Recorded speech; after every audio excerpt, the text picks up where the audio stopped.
A lot to talk about in today's show. We're going to go over Detroit Lions versus Jacksonville Jaguars. What's the line? It is a great line. If you're a Lions fan, we're going to get into that. Aaron Glenn, the importance of what he is doing and what I think is going to occur after this season. Injury news on players who has been injured, who's looking good, who is not. We're going to get into the NFC standings. Where is everything sitting? And, of course, we're going to get into the power rankings. Where are the Lions according to the big media? Before we do that, though, go ahead and smash that like button really quick. Let's get to 300 likes in this video. With your help, it can happen. Let's go.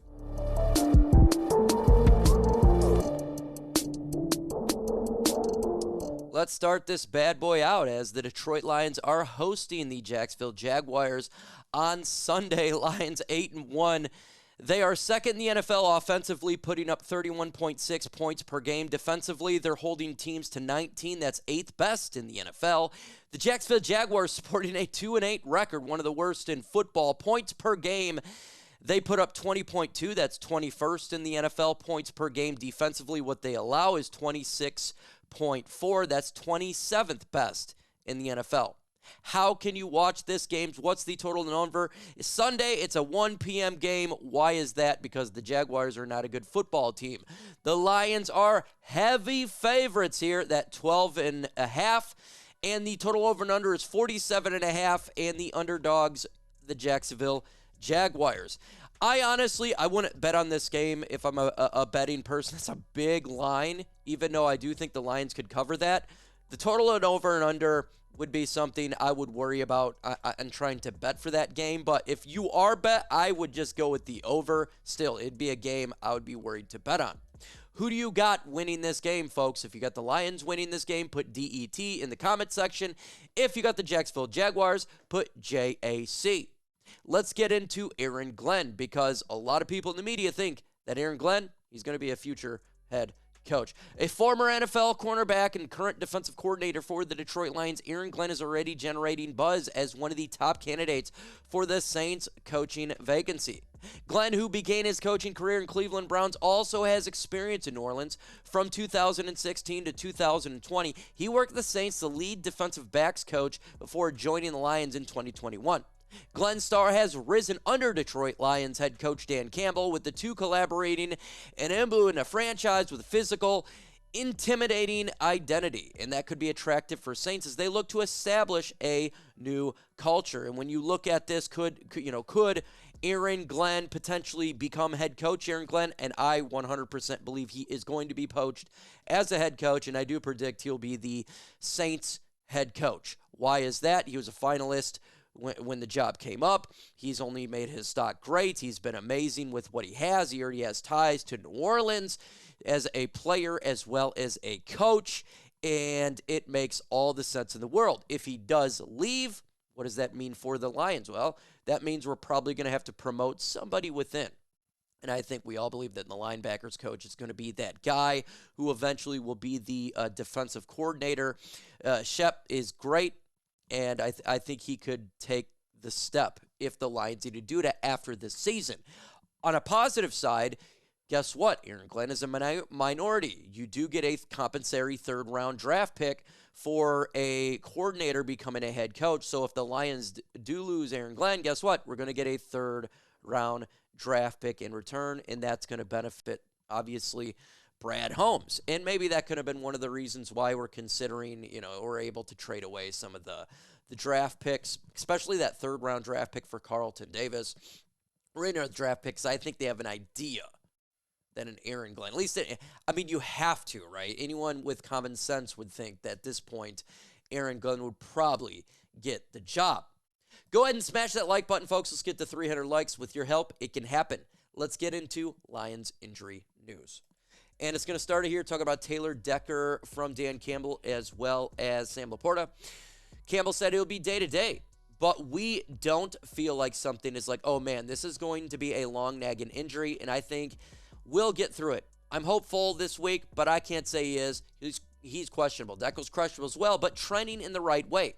We felt like an injury happened with Decker and feeling like there's a chance he may not play that, hey, it's counter-rating the barn, Campbell said, so we'll leave Sewell at the right side, and that's when they talk about the offensive line, and that's where they took his reps. Not too bad right there. Other players that are questionable: Jalen Reeves-Maben, questionable. Broderick Martin, questionable. Futu Belfanu, Emmanuel Mosley, and Malcolm Rodriguez. The Detroit Lions are starting to get healthy at the right time. And that is a good thing, to get healthy at the right time, because we have hit major injuries, and it's important to hit it at the right time. Get the Lions to the spot where they need to be. If Taylor Decker is any sort of injury, in my opinion, or if anyone's having nagging injuries for this game on Sunday, Taylor Decker, Sam LaPorta, rest them. Rest them. I do believe the Lions can beat the Jacksonville Jaguars handedly, even without Taylor Decker, who you could tell it was disrupted our offensive line, and a Sam LaPorta. Now, look, if they can go, right? No doubt about it. That's just my personal opinion when it comes to that specific game, because we got to think about also, too, the stretch, right? It's not just a game by game, and that's why they rested Zadarius Smith. They understand this. And so, look, if there's some sort of nag injuries, hey, this is the time to rest it. But if not, play him. Play him for sure. How concerned are you about the Lions' injury? 1 being you're not concerned at all. 10 being you're extremely concerned right now. I'm sitting at a 2. We're going in the right direction. I'm not too concerned about it, especially with the schedule coming up. Let's go ahead and jump into the NFC. In the NFC North standings, you have the Detroit Lions sitting on top of the NFC North with an 8-1 record. Absolutely on top of the NFC North, a game and a half up over the Minnesota Vikings, who are sitting right below the Lions at 7-2. They're a good team, but we're up a game and a half, and we beat them. The Green Bay Packers are sitting at 3rd in the NFC North at a 6-3 record. We beat them. I think if they take another loss here soon, that's going to really hurt their odds to win the NFC North. And then the Chicago Bears at 4-5 at the bottom, and their schedule is the hardest in the NFL. They may not win another game this year. Now let's go ahead and jump into the NFC standings right now. The Detroit Lions are sitting up top of this bad boy. Only team in the NFC that has 8 wins. They are 8-1. Lions got an easy schedule coming up. I really do believe they're going to be at least 11-1 with the schedule coming up between the Colts and the Jacksonville Jaguars and the Chicago Bears. So they're sitting really pretty. Philadelphia Eagles 7-2. They're starting to pick up a win streak. They got a big game coming up here on Sunday, and that's really going to change the dynamic, at least for this stats, because they got to face the Washington Commanders. Atlanta Falcons are sitting there at 6-4. I'm not concerned about Atlanta or any other team below Philadelphia and Washington for the number 1 seed, but Atlanta's sitting at 3. Arizona Cardinals sitting at 4, and that's great. The West is they're going back and forth, and all those teams are fighting it out, so that's great, and it's reducing the wins for the NFC. Minnesota Vikings are the number 5 seed, sitting at 7-2. Again, they're in the NFC North. I don't think they're going to win the division, but I do think they'll probably be the number 5 seed. Why? It's going to be between, well, it could be 5 or 6, right? You got the Commanders and Philadelphia Eagles that's doing pretty good. And then you got to get the Washington Commanders are sitting at 7-3, the number 6 seed. Absolutely ridiculous. These teams as a 7 win as a 6 seed, but that's just how good the top of the NFC is. And then Green Bay Packers are falling at the number 7 seed right now. So that bottom spot really could flip anytime. And then same with the NFC South division, the NFC West and East. They're all pretty interesting going on and battling it out right now. I'm still not concerned. I think the Detroit Lions are a team that is going to absolutely show themselves to be the dominant team and be that number 1 seed. And why is that so important? Because the Lions do need a bye week. We had an early bye week. It'd be great to have a bye week before our first playoff game. And then is it possible that Hutch comes for the NFC Championship game? It's possible. So you could be a situation where you only don't have Hutch for 1 playoff game. That is ideal. The importance of having this bye week is immense on different levels. And the Lions are sitting very pretty right now and getting that done. You have not a lot to worry about, and I think the Lions will get it done. 110%.